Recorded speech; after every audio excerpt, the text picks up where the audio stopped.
Yo, yo, yo, what's good? It's Bear in the building. Thank you for tuning in to another episode of Kueen Talk. For those that are new, welcome. Make sure to hit that subscribe button, like button, and leave a comment on what you think of today's episode. Today's special guest is a mixed race woman from Cheyenne, Ute Territories, known as Denver, Colorado. She graduated from California Institute of the Arts with a bachelor's in dance and choreography. She balances her work in nonprofit activism and entertainment, teaching dance and Pilates while pursuing a wellness business to promote global well being. Please help me welcome Alexis Saenz. Yes, Thank you for joining me. hello. Yeah, thank you for having me. Thank you so much for having this podcast. I think it's super needed for our community. Yeah, my name is Lex. My pronouns are she, they. Originally from Colorado and now out here in Lava Land, known as Tongva Territory. And yeah, I'm super excited to be on this podcast with you, honestly. Yeah, I thank you. Like again, like I said before we even start, but just like for coming on here, joining me. I seen your TikTok that said queer people, BIPOC people of color, if you see this, and like you had this thing to where it was like a trend to where like, and I was Mm, like, oh, definitely, like you're trying to hit up the same people I'm trying to hit up. Like, yes, I got to get you on here. What made you like put that post out there? yes, so I saw this like follow train thing going around on TikTok, and I jumped on it, and then another one popped up, like during Pride Month that was like LGBTQ, and I was like, oh hell yeah, and I jumped up on that, and then I was getting all these follows. I mean, my count was a lot more smaller than it is now, but I was like, I feel like I want to do this for like 30 plus and LGBTQ still, but do it for my Black, Indigenous, and people of color. And yeah, and create that space because I didn't see anyone doing that. And yeah, I just felt like a lot of the people that I was getting from follows were like a lot of white people, honestly. And I was like, yeah, this is not my crowd, to be completely honest. So I was like, let me just make one. Like, I don't see anyone doing this because I tried to look it up just to make sure no one else was like doing it before I did that. And I gave credit to the original creator of like the LGBTQ follow train because I kind of used similar wording and like the way they did it. So, because I think credit is like another thing with TikTok that you have to like I want to make sure I give credit to people, especially for building on different ideas and stuff like that. Sometimes it can be hard though, but yeah.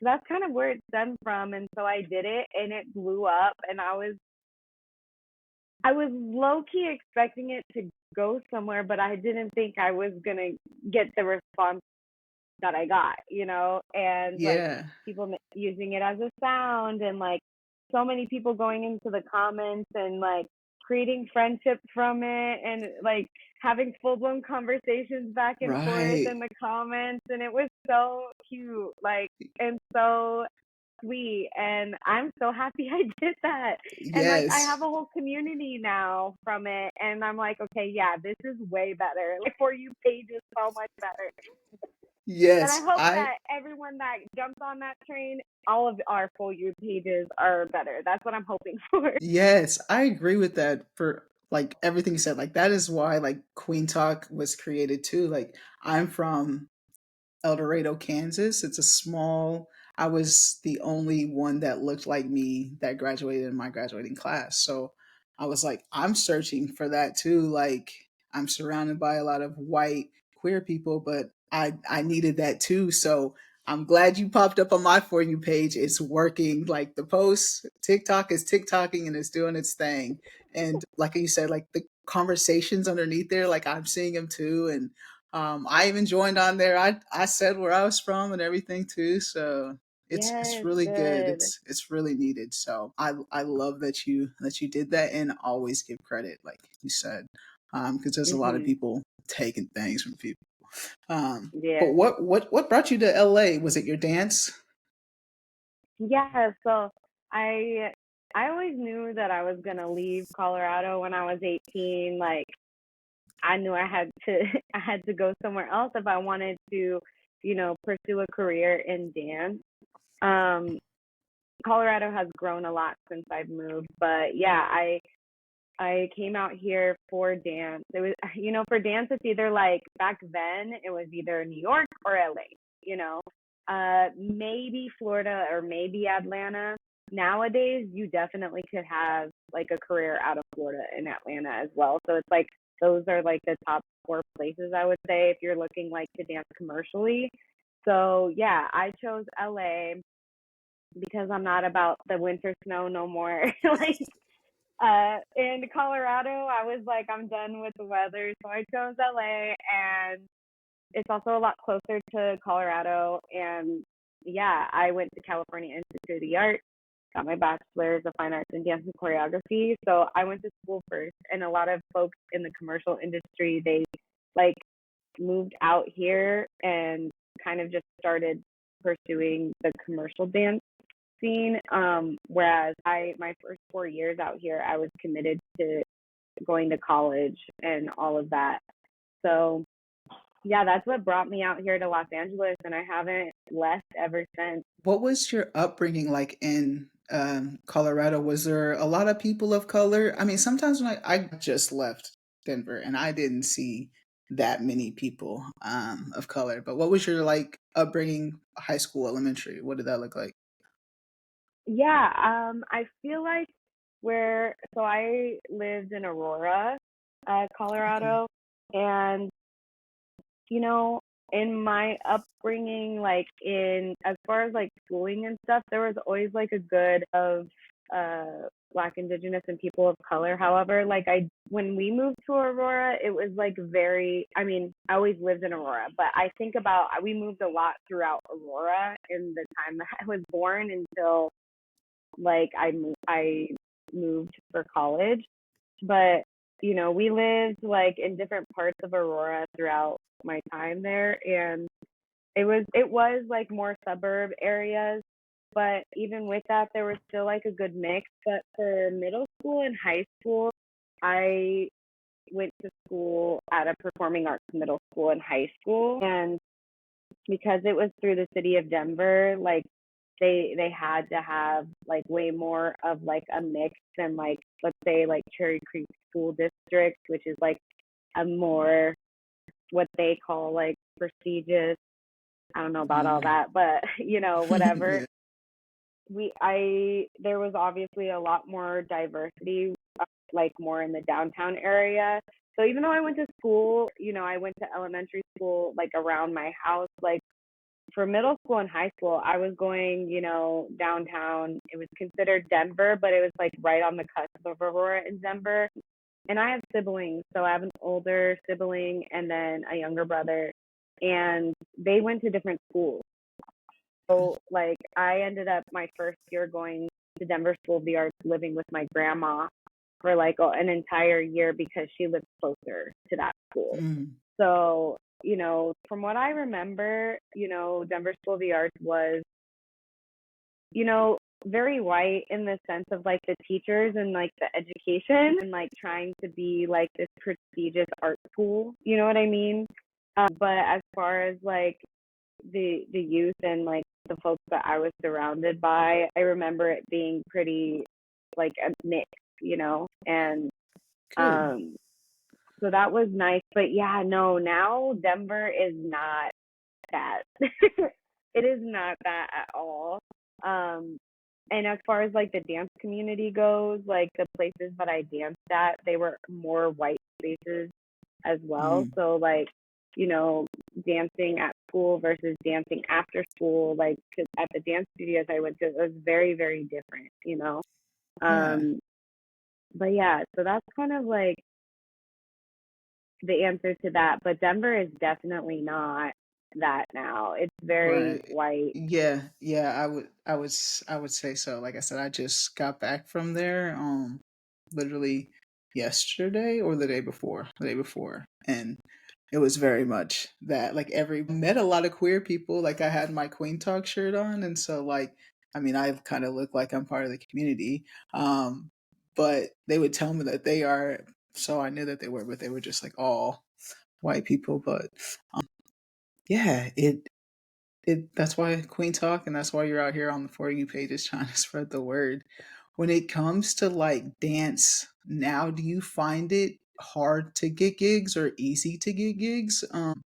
Just like being a person of color, do you find like people try to find this certain look in the dance world? Yeah, I mean, it depends because like a while back, like I feel like, there was like a certain beauty standard, right? But now I feel like it kind of switched in the industry where now like obviously brands and people are becoming more aware, and I feel like right now Black, Indigenous, and people of color, like it's our time to shine, Good, honestly, in like good. the dance industry, which is nice.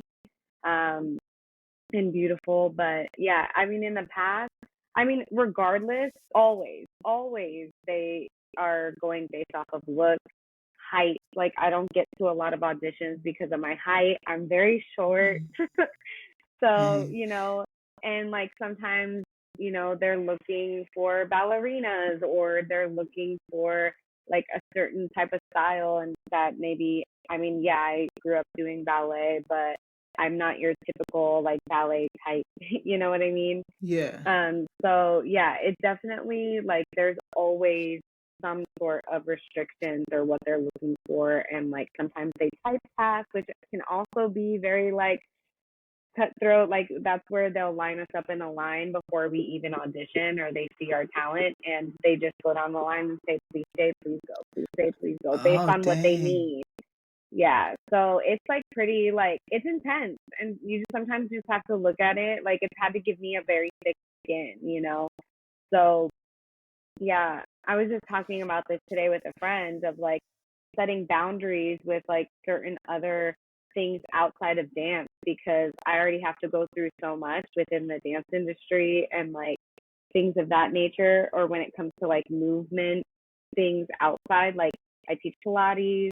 I, also do some other things movement wise for my mental health. And I've had to set up boundaries around that because I don't get to do that within, the dance industry sometimes, which can lead to burnout a lot of the time. Yeah. So yeah, I think that's super important to have outside of like these places where you can't really control it. I mean, some of us in the dance community are working towards creating a better community because there's not really a dance union that protects Mm, us. Like there's SAG-AFTRA, which is more so for like movies and bigger commercials where they are protected.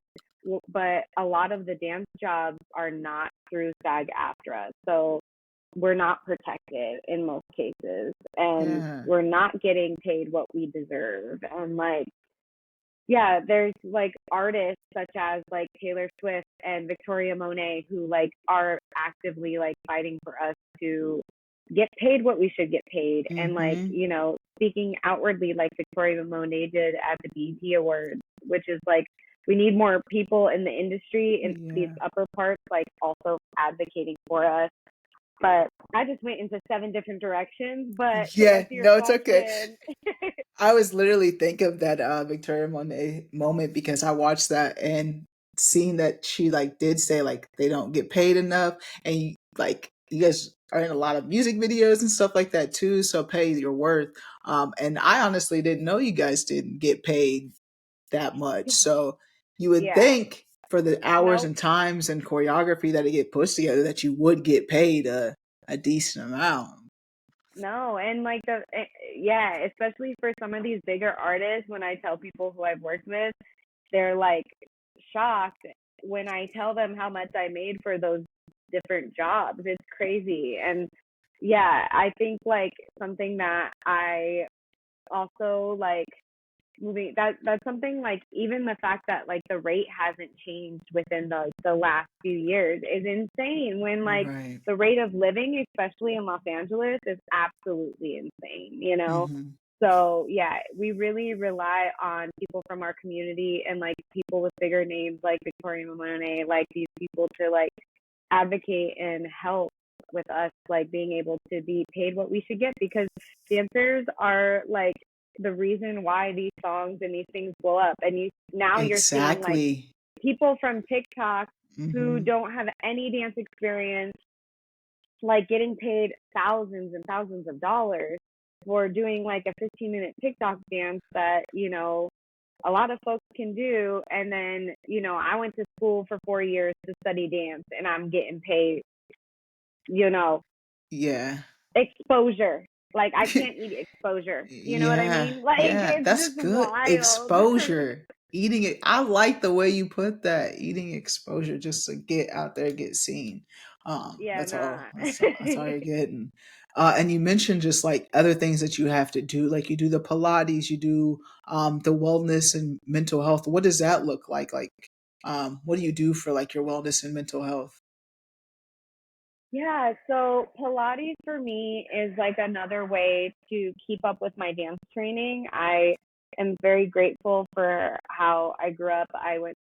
My mom owned a dance studio. So I grew up in a dance Oh, studio okay. and we lost it in 2005. And then we ended up going to another studio, which helped my mom and put us on scholarship, which was nice. And at that studio, if you were on competition team, like competing, you were required to do Pilates. So I started Pilates at a young age, like at 14, Mhm. and very grateful for that because Pilates is so good with helping with physical therapy and longevity and like just really good for dancers. There's a whole story I could go into behind that, but I'm gonna leave that there. So I don't need to Um, laugh.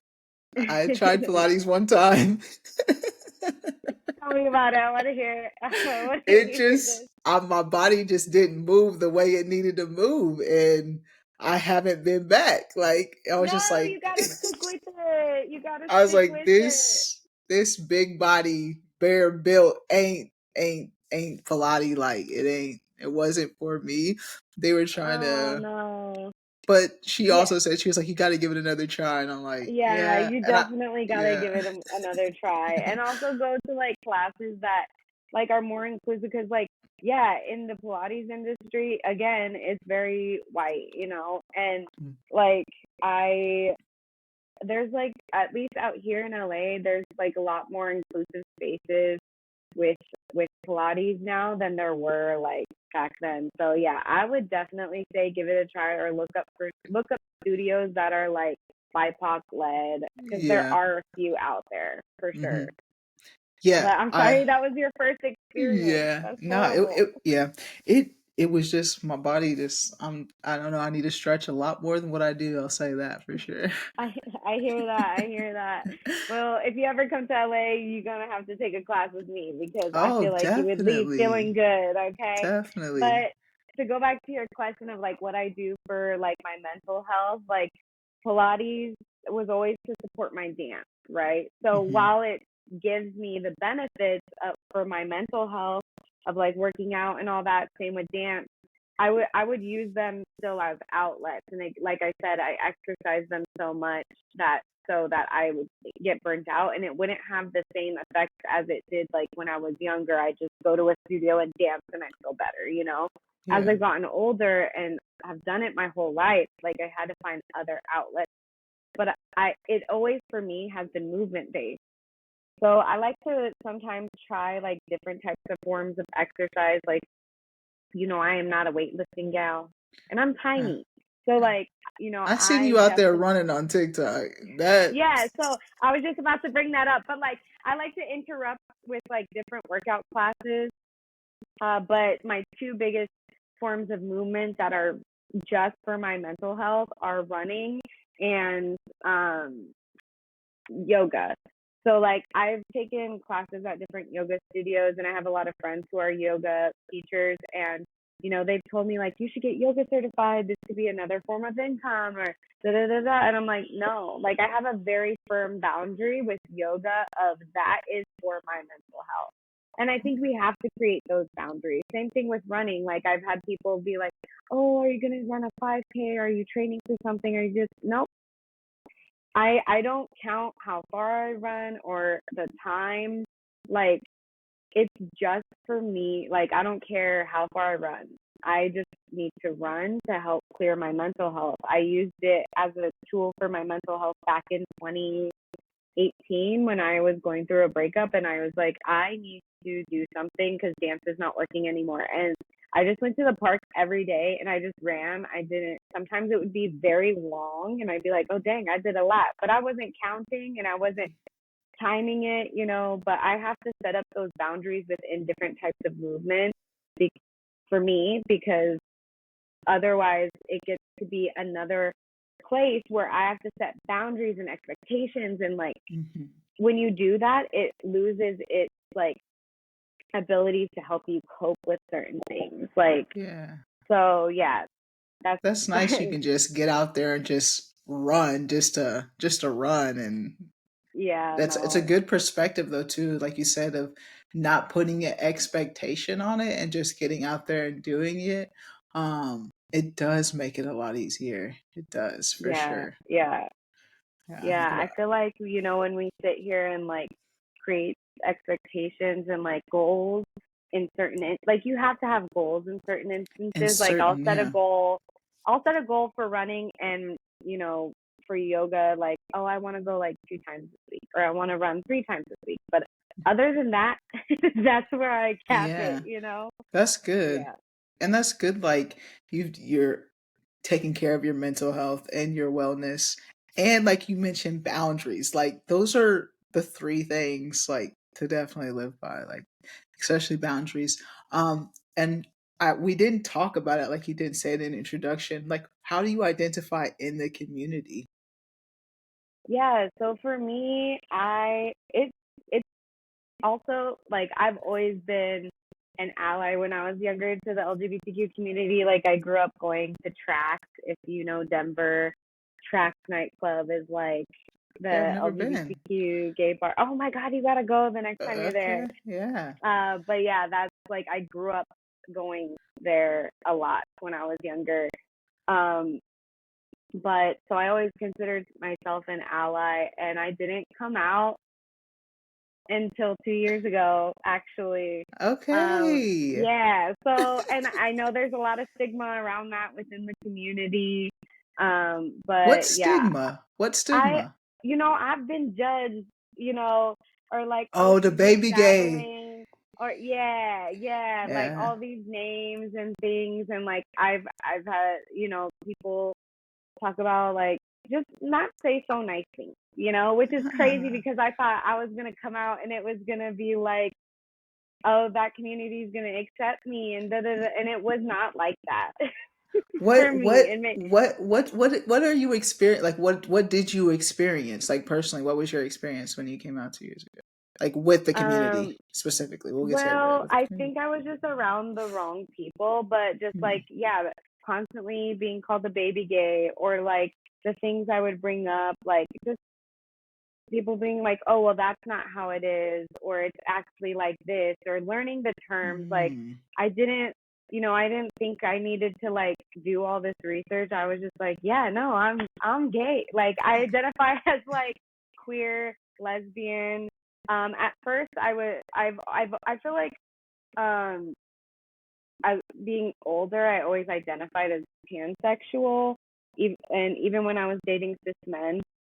And it wasn't until I was like, you know what, I feel like I would be happier dating a woman.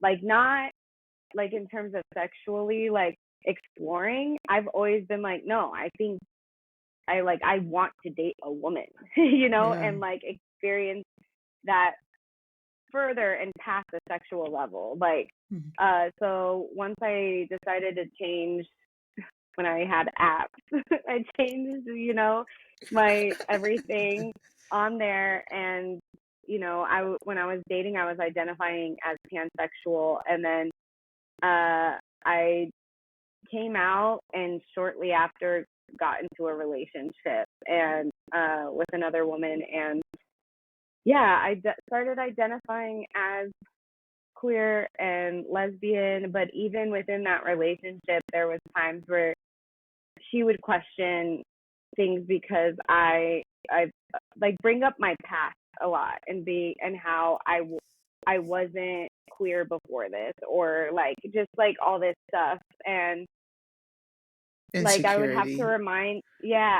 remind her, like, hello, like I've been going to queer spaces since I was younger. Like it's not like it's new, but it's not new, to me. And so it just like, I don't know, it just really put a damper, and like the people that she would hang out with in this like gold star lesbian labels and things like that in comparison. It was just like, holy crap, I was not ready for this.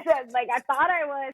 Like for real, I'm not even gonna cap. And like since being out of that relationship, I feel like I very much have like learned and found my community who are like, oh my God, I love that. Like I love that you're here now. And it's been a lot more comforting. But I mean, I still run into those people that there is that stigma, and like it for me, with my family, like when I came out, like it was actually fine. Like thankfully, I'm very grateful for that. That was my experience. What did that look like? What was that conversation? Did you already have a girlfriend? What was Well, that so setup? the person that I got with, it was the day I was going on the date, and I was like, I should probably let my family know. And so I called. I called my grandma first, because my grandma's my favorite person in the world, but they also have dementia, and she like also is very hardcore Catholic, like Okay. Latina grandma, you know? Yeah. And so I was scared. And, the first time I said it, she was like, oh, and then like I knew I was going to have to call back and like have more conversations, because she was going to forget, because she has dementia. But even in that first call, she was just like, oh, like that, and then was just like, do they make you happy? And I was like, I mean, I haven't like fully dated yet, but it does make me happy to like, and she was like, well, then that's all that matters. Like, you still love Aw. me? And she's like, yes. And I was like, okay, Aw. great. And then I called my mom. My mom was like, okay, simple as that. If you're going on a date, who are you going with? Like, and Yeah. then my dad was like, what you do behind closed doors is, it's not, Yeah. that's none of my business. I was like, okay, great. And I was just Easy like really enough. shocked. Yeah. But for other people in my family, not so much. Like I did have some falling outs with other folks in my family, but I'm like, I got my solid, Right. obviously my sibling, they're non-binary, and then my brother, Okay. like they just like it was that I wasn't even worried about that, Yeah. But like my stepdad, I mean, he knows, but it was just like whatever, I guess. He has his views, but my core group of people are good with it. So That's I what could, matters. yeah. Yeah. That's So, how I was yeah. too.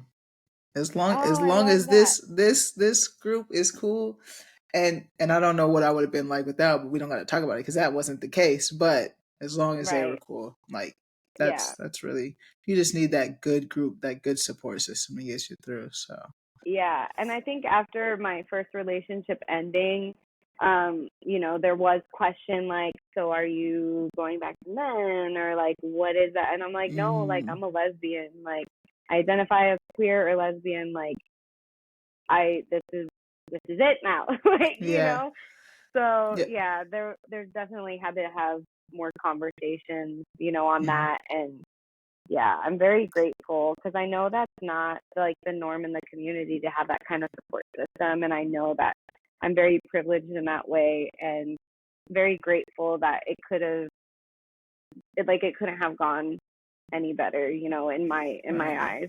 Yeah, that's really good that you had that experience. And you said that your grandma was Latina, is Mhm. so you're mixed. What are you mixed with?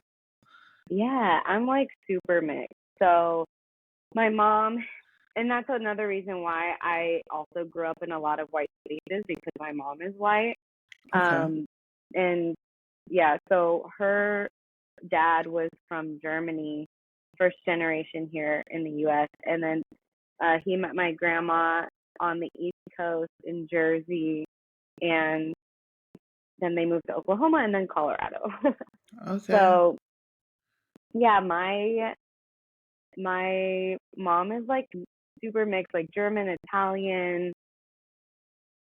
I think there's like Polish in there. There's just like a bunch of European countries. Mm-hmm. And then my dad's side is Mexican, Native American, and Spanish. Okay. Nice. Do you okay, let me see how to ask this question. Yeah. So being a woman of color and having a white mother, how have you navigated that? Like have you had like um have you had difficulties in any way with that Oh relationship my being gosh. Absolutely.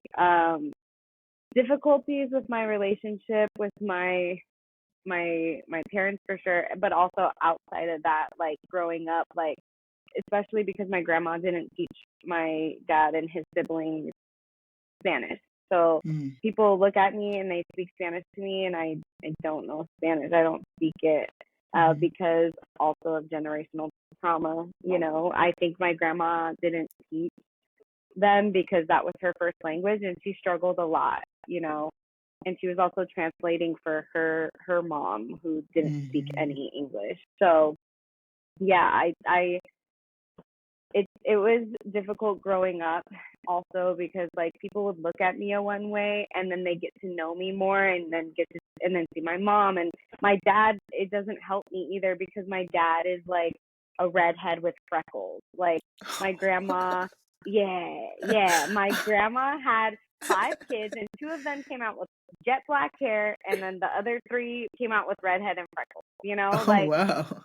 yeah, so like that's definitely like I don't know what that is, but like my mom's blonde hair, blue eyes, my dad's like a redhead with freckles, you know, and Okay. then I came out the way I came out, and even my sister is we look similar, but she's definitely more lighter complected, like has like hazel, green, brown eyes, and like it's just a little different. And it's crazy what genetics does. Everybody's Mm, so different, you know. But and then my younger brother, we have a different dad, so he's blonde hair, blue eyes. okay. Just like you know, but growing up in middle school and high school, people would get to know me, and then they'd see my family, and then they'd be like, "Oh, you're not Mexican." And because when I was younger, I just thought I was like white, Mexican, and Native American. You know, like that's what instead of breaking it down by all these different things, you know. So like they'd be like, "You're not Mexican, you don't speak Spanish." Like I was never enough of Mm, that. But then like I'd go into these white spaces and I'd be treated different because I am to them, I'm not white. You know? So yeah. like growing up it was just like a constant struggle of being mixed and like not being enough for anyone. And that's something I've struggled with. And I always have like issues with that, even as an adult, of like feeling like I'm not enough and like Mhm. needing to compensate for that. So yeah, it's been very difficult. And then in regards to my relationship with my mom, you know, we've had different views and we've had to have a lot of conversations because Mm, there's just some things that she doesn't understand, especially when I started going to ceremony more because I got invited when I was 21. And then I started going okay. every year to ceremony. And then that made my dad want to dive deeper into our roots and learn more and started our journey as a family with that. But which we're still trying to figure out, by the way. It takes Yeah. a very long time. But, you know, with So my for mom, those that aren't familiar, can you explain what the ceremony is? there's a lot of different indigenous ceremonies. Um, and the one I go to is like kind of like a lot of different ceremonies in one, and it happens once a year. Um, it's on the reservation in South Dakota with the Rosebud Reservation, the Oglala Lakota Sioux tribe. And I am not Lakota, but I was invited there, and um, a ceremony, it can look like many different things, but it's basically, you know, different ways that different tribes, I don't know, every tribe is so different that I Mm-hmm. don't want to, and it's not my tribe, so I don't Right, want right, to like right. speak on that Yeah. too much. Yeah, that's But okay. yeah, I feel like if I could describe it, it's what you would think of when you think of a ceremony. It's where you go to be in community and Mm-hmm. to pray and, you know, yeah, I would Okay. describe it as that in a broader sense. But Yeah. once I started going there was some things that I had to like share with my mom and explain in like what I was finding out about myself, and like, you know, she was learning as we were going, you know, like just about smudging and like things that I've learned that I've taken and practiced, you know. So it's, yeah, it's been very, it's, we've had to have a lot of conversations, especially being an adult. Mm-hmm. Not so much when I was younger, because like I think I just like wasn't aware of it, you know, Right, um, yeah. as I much yeah. as I am now. Mm-hmm. I I hear you, Lex. Like, with that being like around, like I told you, I was from El Dorado and in a lot of white spaces.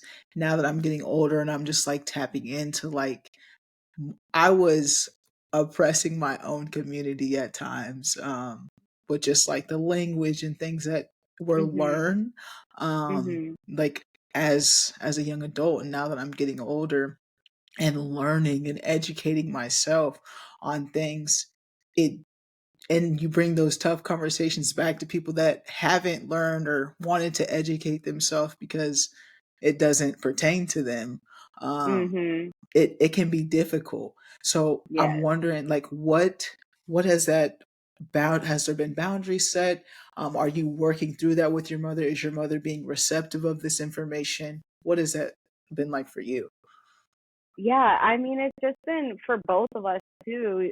It's been a constant unlearning, relearning, unlearning, relearning. And I think, you know, it's very hard sometimes to give people grace, especially when it's like rooted in such like hateful and like colonization, and like these are things that like we're taught. And Mhm. so I try to be patient with my mom, but sometimes it can be very, very difficult, you know. And then also realizing like the things I was taught like through her or through my dad, or like Or through school, your or through education. school, or just the people and the places around me, you know, like yeah, like looking back now, there's so many things that I am like, ooh, that is not good. Even like, you know, like when I just even started out my journey and going to ceremony, like I was so excited about it. And, you know, like I've talked about it in other, with other people and places. And, you know, I'm realizing like, oh, I probably like should not have had some of those conversations. And I didn't realize that till later, because it's like, oh, these are teachings that were that are gifted to me. Like I was brought to that circle and I was brought to that ceremony, and like those aren't my teachings. So like what are Mhm. my teachings? And learning like what to share, what not to share. Same thing went into me with my conversations with my mom and with people around me of like, okay, what do I share, what do I not share, and how, and what do I educate on, and what do is like not doing the work for her either. Like Mhm. she also needs to do the work as well. Like I can't, you know, Yeah. we can't enable people and spoon feed them, but at the same time, if we are not helping educate and guide, then that is also a part of the problem. So it's like navigating, you know, trying to, you know, it's like it's all the lines are fine lines, and it's like, Yeah. and Yeah.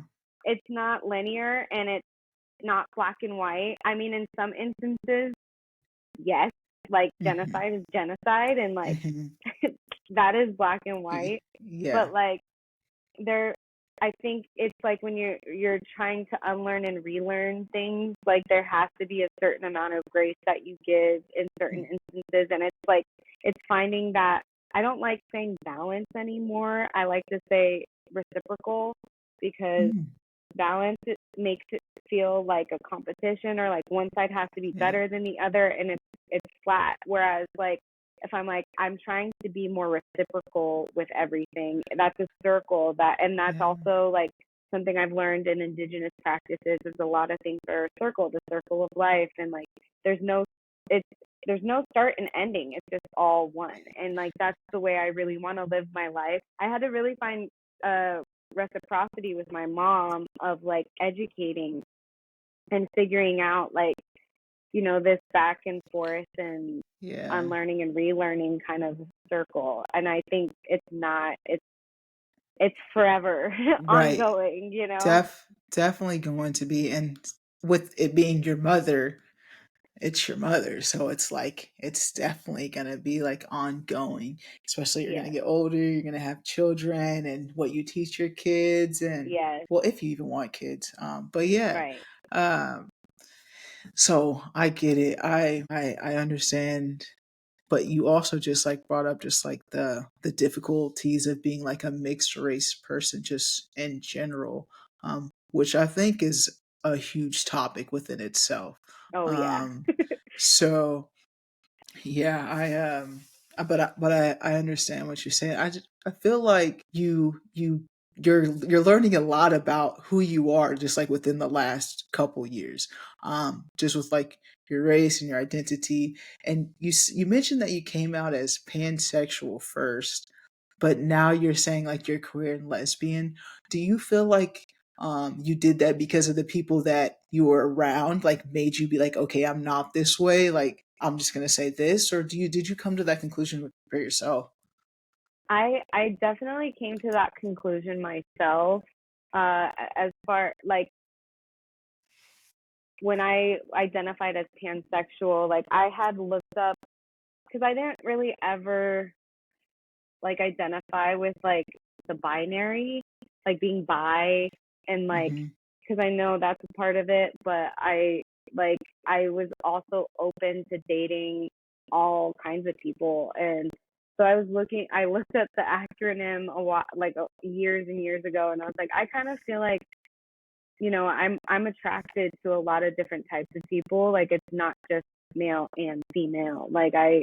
Yeah, and like so I was like, I feel like this this is how I identify, and that one Yeah. felt like I felt like I identified as that. And then when I started dating a woman for the first time, I was like, okay, like I definitely like identify as lesbian. And like I remember towards At the end of that relationship, like them saying something or her saying something, and I was just like, when am I ever going to be lesbian enough? When I marry you? Like, Mm. because it was just like, just all the time, just constant, like, felt like invalidating of, you know. So for me, I just like, I remember once I got out of that relationship and I was like in therapy, was talking to my therapist about it. I was like, I don't even know what to identify as anymore. I mean, I feel like I identify as lesbian, and that's like how I identify, but I also still resonate with queer. I still resonate with pansexual, and my therapist is an amazing LGBTQ indigenous therapist, which was so hard to find, let me just tell you. But, he was like, Lex, you can be all of those. And I was like, what? And he was like, Yeah. yeah, you can literally identify as all three of those. And I was like, who said? And like, like, I did not know that. And he was like, Yeah. yeah, Lex. And I was like, well, great. Now I feel, yeah, then all three. That's how I identify. But I'm more so like now, since like exploring a lot more and stuff like that, like I still identify as all three, but I would like say, usually most of the time I say lesbian. Um, Yeah. so yeah. Yeah.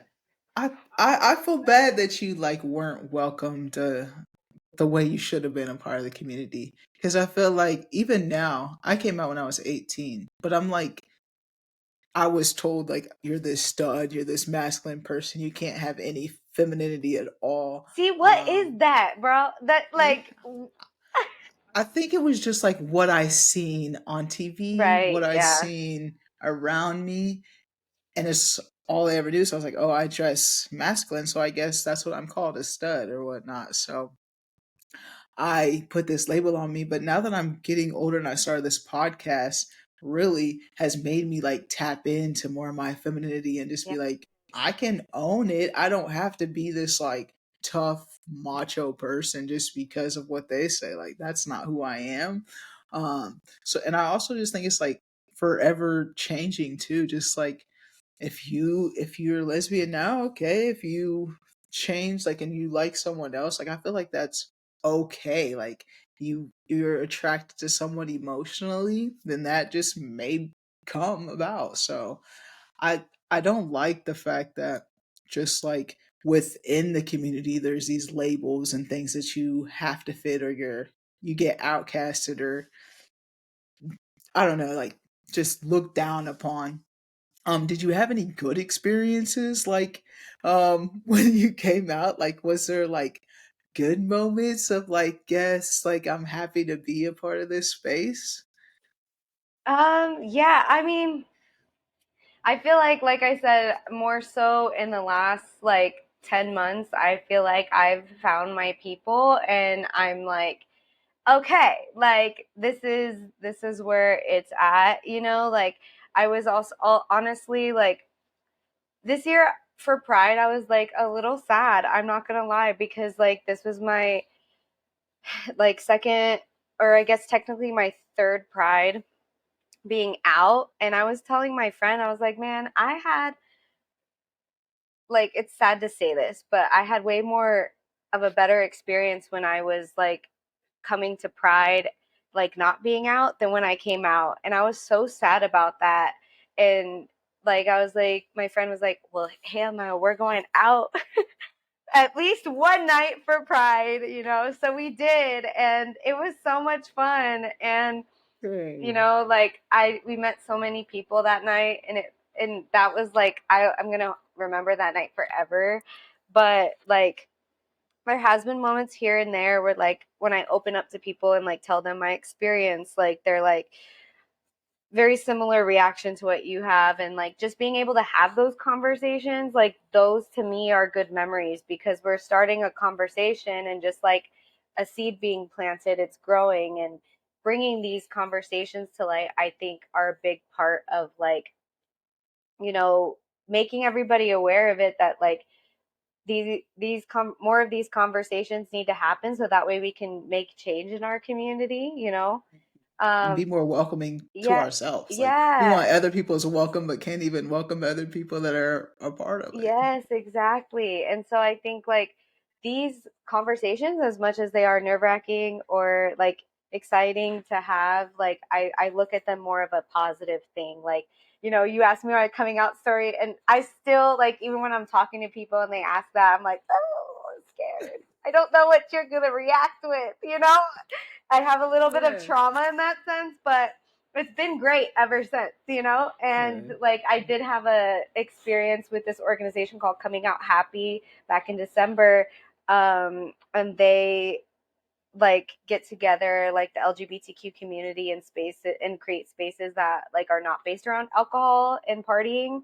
And so I started going to their events and following them, and then they had they were doing their first like LGBTQ entrepreneur like camp, and they gave me a scholarship for as a BIPOC person to go and be a part, and like because I was not going to be able to do it at the time, and it worked out. And that experience was probably one of the best experiences I've had since coming out, and just like being able to talk to other people and not in a party setting, and like, you know, just having like really great conversations and creating like long lasting relationships, and just like fully feeling accepted. Like, Yeah. you What did you know, say that organization was again? it's called Coming Out Happy. They also have a podcast, Okay. and they're really great, and they're very, yeah, I had the best time there. And like they That's cool. I'm gonna also have to are check that very out. intentional. Like they did land acknowledgments and stuff, which was like, I don't know, as an Indigenous person, that's like always so great to see. It's a very small part of it, but it's Yeah. still nice when that happens. Yeah, for sure. And what made you like say, okay, I am a part of the community? I don't think I asked that. Like, what were you Um, like? Okay, this is me. I feel like because I obviously identified as pansexual before I dated a woman, but I never included myself within the community, just like as an ally, because I didn't have the experience of like being in a relationship with someone, I guess. And I felt like until I had that experience, I couldn't identify, which now learning all that I've learned, I was like, that I've been queer, like, Yeah. like get out of here, but I think for me, that's when I really felt like I was a part, was when I started have experiencing like in my romantic relationships, like having that experience, which, like I said, now after the fact, I'm like, that's that's not the thing that makes you, but Right. I think it's been hard because of like what we're taught, and like what I knew at the time. I just, yeah, I feel like now I'm so much more educated on things, but also not. Like there's still so much that So to much. learn and go through and sift through, and like, yeah, which is why I'm also like in therapy and sought out like multiple different therapists since coming out, So yeah, Yeah, like you said. it's definitely been a journey. Yeah, it's good that you found like the therapist that you were looking for too. I know you said it was like very hard, but like it is important for some people to like have that representation Yeah. too. Like as a therapist, you don't just want any It's therapist. so So, different. It's so different having an indigenous therapist, especially like just with like talking about like culture, or like, like even down to like beliefs, like, just checking in, have you worked with your medicines, like that. Like it's like, mhm. oh, I feel so seen, like Yeah, it's not just like, did you go and journal? It's like, no, did you definitely. use your medicines, like, yeah, I don't know, it's different for sure. Yeah. What would you tell somebody, Lex, that may be scared to be their authentic self? Oh, I just got like, I don't want to cry. I'm stuck in it. I might cry. It's good to release, Lex. It's good to release, everyone. That's what I would say. I know. What I would say is to remember who you are. And part of this process of life is remembering who we are. A lot of my work has been about identity and remembering. And that's something I truly believe in, is that we were brought to this earth, and every single thing is what's helping us process and figure out who we are.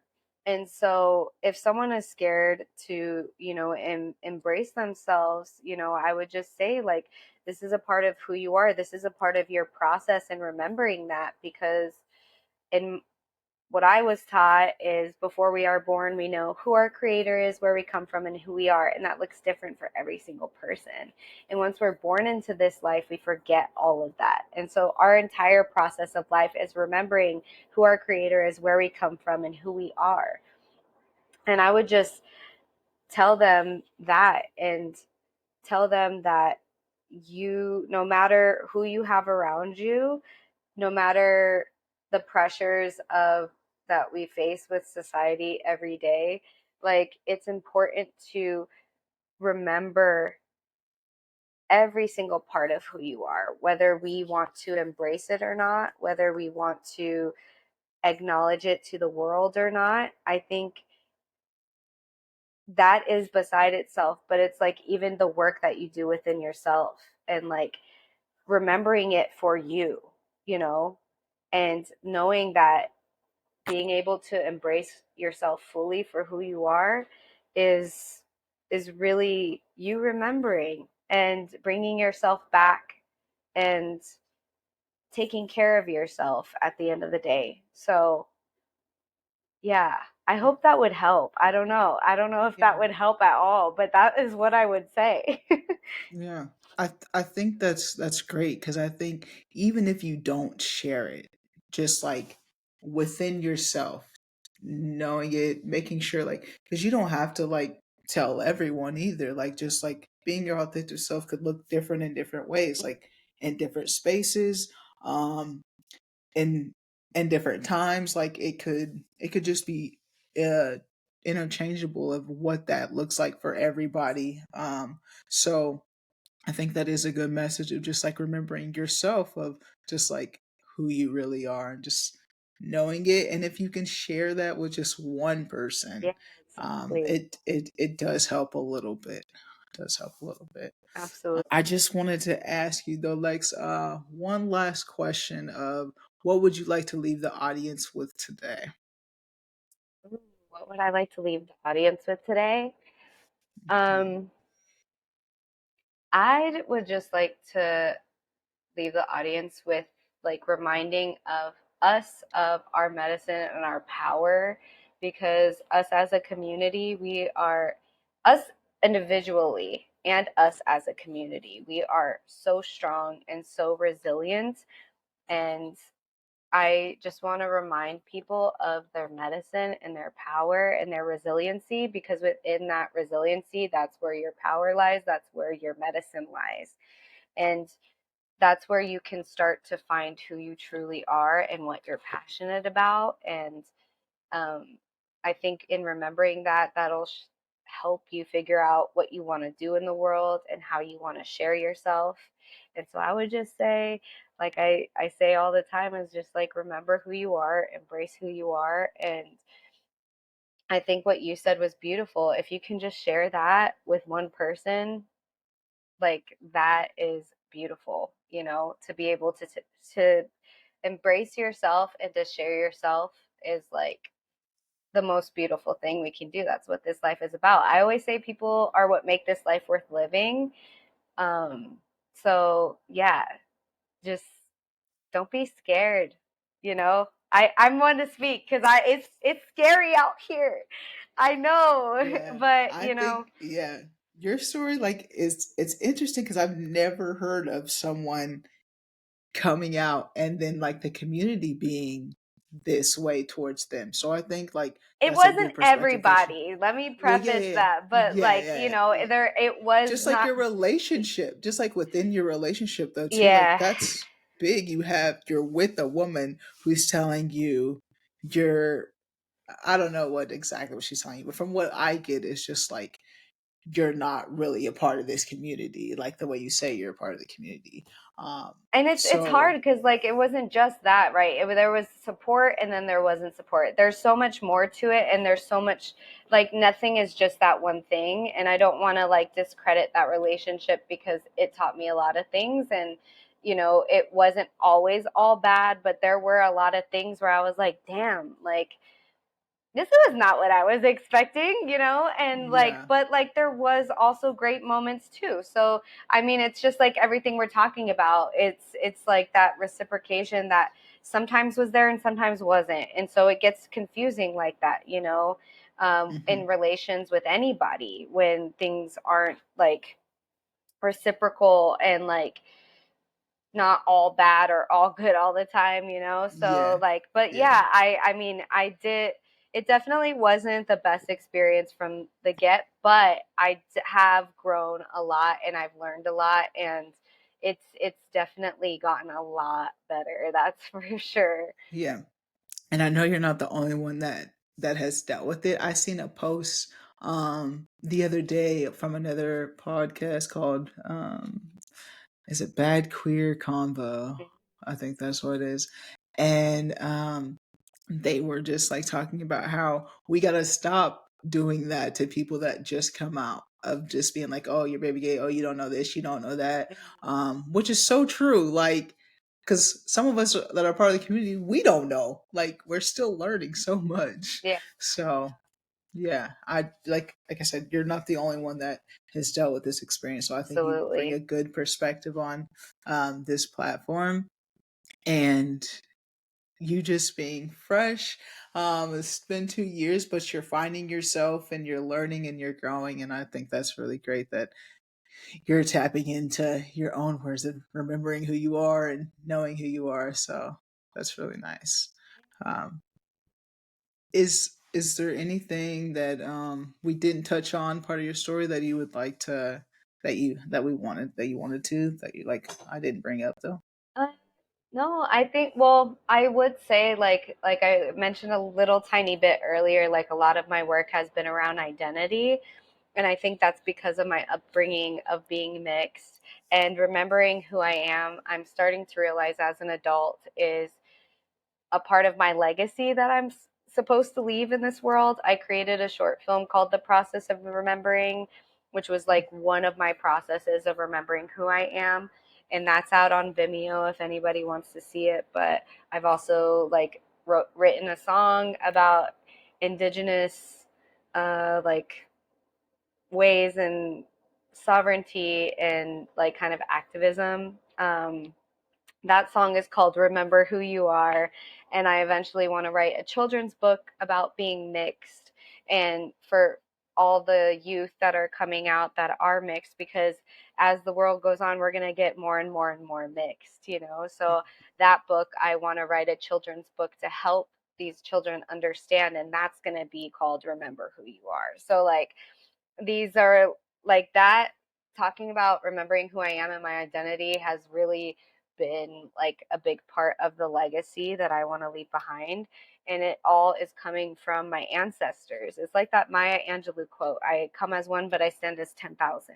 And that's really like the legacy I want to leave, is like not just for myself, but just for the people around me, and even giving homage to my ancestors and like leaving the work for the next generation of like helping them work through their process of remembering who they are, you know? So yeah, I just kind of want to make that final connection at the end so folks can know. But yeah. Yes, thank you for doing that. I appreciate that. And I'll make sure to get all of those links for you, so they'll be in the bio, so they can just go down to the description and Yeah. give that a click. Um Thank you so much, Lex, for joining me on this podcast today. No, thank Your you. your story is incredible, and like, I found you on TikTok, slid in the DMs, and look at us. Like, Look this at could be us. you too, guys. This could Yes. be you too. Like, please, if you want to be a guest on Kueen Talk, the link will be below. If you have any questions for the guest, the link will be below. So please make sure to do that. Lex, this has been great. I think, like I said, your story is incredible. And when I come to LA, I'm Yeah. gonna hit you up, Yes. and we're gonna definitely hang out. I'm gonna try some Pilates. I'm gonna Yeah, we try some are. Pilates. Yes. Yes, We're you gonna give that are. another try. We're gonna see what that's gonna look like, though. You gotta take it easy on me, though. All These right. knees, Knees yeah. is cracking, you know, knees is Yes. cracking. For sure, Yeah, for no, sure. thank you. And thank you for creating this space.